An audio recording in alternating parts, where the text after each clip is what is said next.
ಸಂಕ್ರಾಂತಿ ಇದು ಕೇವಲ ಎಳ್ಳು ಬೆಲ್ಲ ಹಂಚುವ ಹಬ್ಬವಲ್ಲ.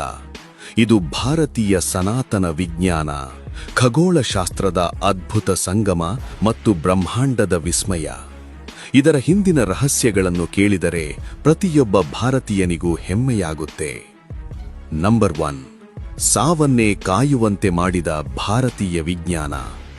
ಮಹಾಭಾರತದ ಪಿತಾಮಹ ಭೀಷ್ಮರು ಅರ್ಜುನನ ಬಾಣಗಳಿಂದ ಇಡೀ ದೇಹ ಜರಡಿಯಾಗಿದ್ದರು, ಹನಿ ನೀರಿಲ್ಲದೆ ರಕ್ತ ಸೋರುತ್ತಿದ್ದರು, ಬರೋಬ್ಬರಿ 58 ರಾತ್ರಿಗಳು ಪ್ರಾಣ ಬಿಡದೆ ಕಾದಿದ್ದರು. ಯಾಕೆ ಗೊತ್ತಾ? ಅವರಿಗೆ ಬೇಕಿದ್ದಿದ್ದು ದಕ್ಷಿಣಾಯನ ಎಂಬ ಕತ್ತಲಲ್ಲ, ಅವರಿಗೆ ಬೇಕಿದ್ದಿದ್ದು ಉತ್ತರಾಯಣ ಎಂಬ ಮೋಕ್ಷದ ಬಾಗಿಲು. ಸೂರ್ಯ ಮಕರ ರಾಶಿಗೆ ಬರುವವರೆಗೂ ಯಮನನ್ನೇ ಗೇಟ್ ಪಾಸ್ ಇಲ್ಲದೆ ತಡೆದು ನಿಲ್ಲಿಸಿದ ಆ ಛಲದ ಹೆಸರೇ ಸಂಕ್ರಾಂತಿ. ಸಾವನ್ನೇ ಗೆದ್ದು ನಿಂತ ಭೀಷ್ಮ ಕಾಯ್ದಿದ್ದು ಈ ದಿನಕ್ಕಾಗಿ. ಮಕರ ಸಂಕ್ರಾಂತಿ ಕೇವಲ ಹಬ್ಬವಲ್ಲ, ಅದು ಬೆಳಕಿನ ಪಯಣ.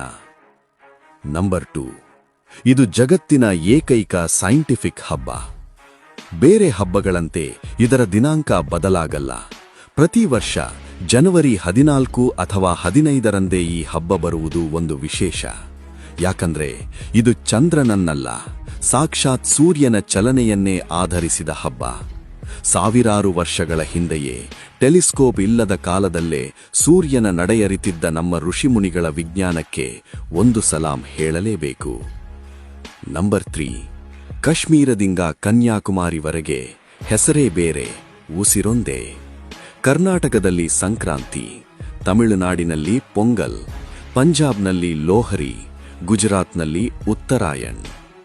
ಅಷ್ಟೇ ಅಲ್ಲ, ಬಾಹ್ಯಾಕಾಶದಿಂದಲೇ ಕಾಣುವ ಜಗತ್ತಿನ ಏಕೈಕ ಮಾನವ ಸಮೂಹ ಕುಂಭಮೇಳ ನಡೆಯುವುದು ಇದೇ ಸಮಯದಲ್ಲಿ. ಮತ್ತು ಕೋಟ್ಯಾಂತರ ಭಕ್ತರು ಕಾಯುವ ಶಬರಿಮಲೆಯ ಮಕರ ಜ್ಯೋತಿ ದರ್ಶನವಾಗುವುದು ಇದೇ ಪುಣ್ಯಕಾಲದಲ್ಲಿ. ಲಾಸ್ಟ್ 1, ಎಳ್ಳು ಬೆಲ್ಲದ ರಹಸ್ಯ. ನಾವು ಎಳ್ಳು ಬೆಲ್ಲ ತಿನ್ನುವುದು ಕೇವಲ ರುಚಿಗಲ್ಲ, ಇದು ಚಳಿಗಾಲಕ್ಕೆ ದೇಹಕ್ಕೆ ಉಷ್ಣತೆ ನೀಡುವ ನ್ಯಾಚುರಲ್ ಇಮ್ಯುನಿಟಿ ಬೂಸ್ಟರ್. ಒಳ್ಳೆಯದನ್ನೇ ಹೇಳು ಎನ್ನುವುದು ಮನಸ್ಸಿನ ಆರೋಗ್ಯಕ್ಕಾದರೆ, ಎಳ್ಳು ತಿನ್ನುವುದು ದೇಹದ ಆರೋಗ್ಯಕ್ಕೆ. ಬನ್ನಿ, ಕತ್ತಲಿಂದ ಬೆಳಕಿನೆಡೆಗೆ, ಅಜ್ಞಾನದಿಂದ ಸುಜ್ಞಾನದ ಕಡೆಗೆ ನಡೆಯೋಣ. ಇದು ನಮ್ಮ ಸಂಸ್ಕೃತಿ, ನಮ್ಮ ಹೆಮ್ಮೆ. ಎಲ್ಲರಿಗೂ ಮಕರ ಸಂಕ್ರಾಂತಿ ಹಬ್ಬದ ಹಾರ್ದಿಕ ಶುಭಾಶಯಗಳು.